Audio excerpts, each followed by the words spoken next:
दरम्यान फडणवीसांनी राजीनाम्याची इच्छा व्यक्त केल्यानंतर भाजपच्या नेत्यांनी तातडीची पत्रकार परिषद घेतली।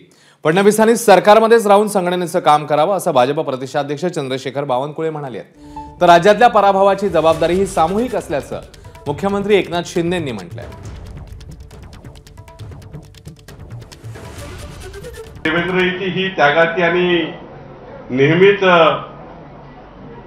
त्यांची भूमिका ही संघटनेकरता अत्यंत महत्त्वाची असते आणि आहे। सरकारच्या बाहेर त्यांनी येऊन कुठल्याही पद्धतीने काम करण्याची गरज नाही या मानसिकतेचे आहोत।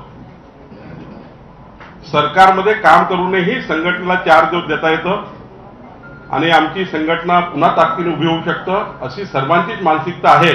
या देशातल्या जनतेने पुन्हा एकदा एनडीएला बहुमत दिलंय आणि मोदीजींच्या नेतृत्वाखाली लवकर सरकार स्थापन होतंय आणि म्हणून मी त्यांना शुभेच्छा देतो, अभिनंदन करतो आणि आमची जबाबदारी सामूहिक आहे आणि त्यामुळे नक्की मी देवेंद्रजींशी बोलेन, कारण आम्ही टीम म्हणून काम केलं, यापुढे देखील टीम म्हणून काम करणार, राज्याचा विकास करणार, एवढंच या प्रसंगी।